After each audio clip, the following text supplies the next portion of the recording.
बिस्मिल्लाहिर्रहमानिर्रहीम। This is me Mohammad Asim.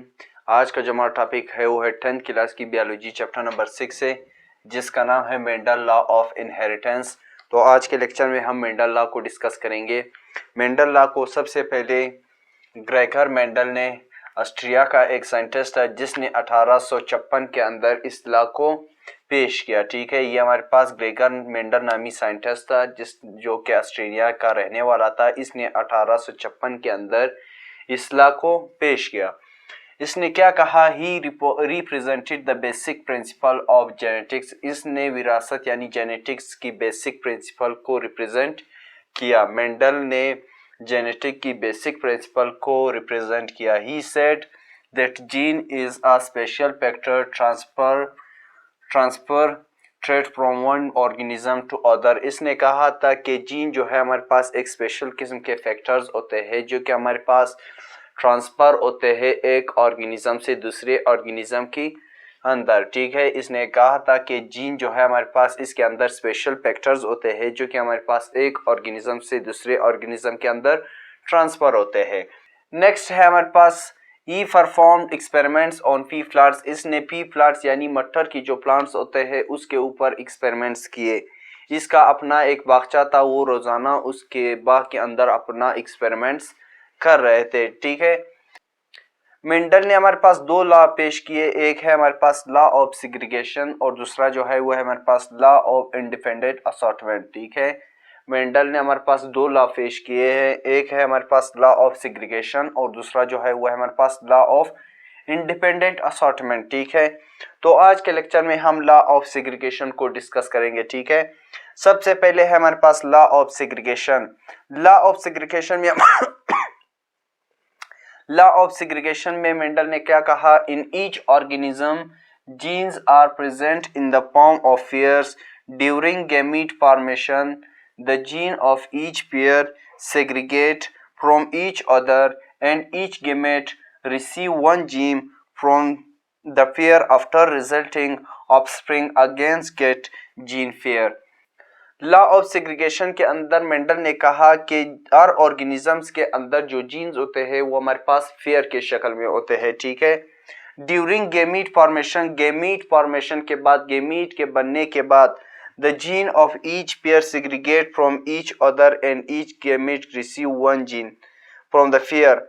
इसने कहा था कि गैमीट के बनने के बाद हमारे पास जो पेयर्स होते हैं जीन्स के, ये हमारे पास अलग होते हैं, अलग हो जाते हैं। ठीक है, गैमीट बनने के बाद जो पेयर होते हैं हमारे पास जीन के, ये हमारे पास अलग हो जाते हैं। ठीक है, गैमीट फॉर्मेशन के दौरान हमारे पास क्या होता है? एक जीन जो है हमारे पास मदर से आता है और एक जीन हमारे पास फादर से आता है। ठीक है, जब गैमीट बन जाता है फिर उसके बाद हमारे पास जो पेयर होते हैं वो हमारे पास अलग हो जाते हैं। ठीक है, जीन के जो पेयर होते हैं वो हमारे पास अलग हो जाता है। ठीक है, फिर रिजल्ट में हमारे पास ऑफस्प्रिंग के अंदर जो हमारे पास जीन्स आ जाते हैं वो वापस हमारे पास पेयर की शक्ल में आ जाता है। ठीक है, रिजल्ट में हमारे पास बच्चों के अंदर, ऑफस्प्रिंग्स के अंदर हमारे पास जो जीन्स आते हैं वो दोबारा हमारे पास पेयर की शक्ल में आ जाते हैं। ठीक है, तो ये था हमारे पास लॉ ऑफ सेग्रीगेशन। इसी के साथ हमारे पास लॉ ऑफ सेग्रीगेशन खत्म हुआ। अब आते हैं कि इसने हमारे पास, मेंडल जो था उसने हमारे पास फी प्लांट को क्यों सेलेक्ट किया। Let's see.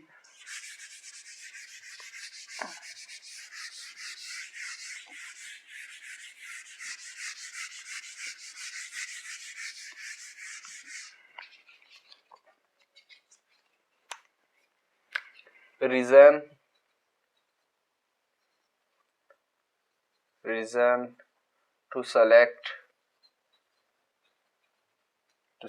pea plant।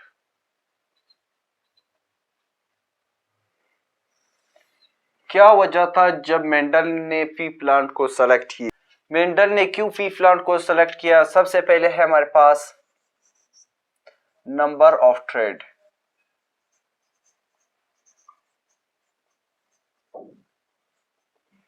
इसके अंदर, पी प्लांट के अंदर ऐसे बहुत से खसूसियात थे जो कि दूसरे प्लांट्स के अंदर नहीं थे। ठीक है, उसकी शेप था हमारे पास, उसकी जो प्लांट था उसकी वजह से। ठीक है, तो इसी वजह से इसने पी प्लांट को सेलेक्ट किया। सेकंड जो है वो है हमारे पास पी प्लांट के अंदर हमारे पास सेल्फ एंड क्रॉस फर्टिलाइजेशन दोनों हो रहे थे। ठीक है, इसके अंदर सेल्फ एंड क्रॉस फर्टिलाइजेशन दोनों हो रहे थे। पी प्लांट के अंदर सेल्फ एंड क्रॉस फर्टिलाइजेशन दोनों हो रहे थे, ठीक है। थर्ड कैरेक्टरिस्टिक हमारे पास पी प्लांट के अंदर क्या था? Short and fast life cycle. P plant के अंदर हमारे पास शॉर्ट टाइम भी हो रहा था और लाइफ साइकिल यानी उसके अंदर जो साइकिल था वो भी हमारे पास फास्ट हो रहा था, ठीक है। शॉर्ट टाइम में हमारे पास उसके अंदर लाइफ साइकिल हो रहा था और बहुत तेजी से हो रहा था, इसी वजह से इसने पी प्लांट को सेलेक्ट किया। उसके अंदर हमारे पास इसने नंबर ऑफ ट्रेड देखा, ठीक है। उसके बाद इसके अंदर सेल्फ एंड क्रॉस फर्टिलाइजेशन हो रहा था। उसके अंदर हमारे पास short and fast life cycle भी हो रहा था, तो इसी वजह से इसने पी प्लांट को सेलेक्ट किया। फिर मेंडल ने हमारे पास डोमिनेंट अलील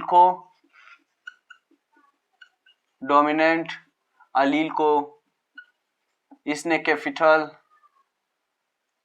लेटर से शो किया, ठीक है। जबकि रिसेसिव अलील को इसने शॉर्ट लेटर यानी स्मॉल लेटर से इसको प्रेजेंट किया, ठीक है।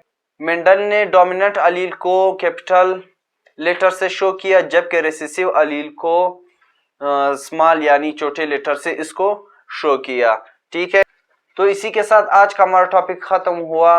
नेक्स्ट लेक्चर में हम लॉ ऑफ इंडिपेंडेंट असॉर्टमेंट को डिस्कस करेंगे। If you have any kind of question in this topic, so you can ask through comments. Thank you.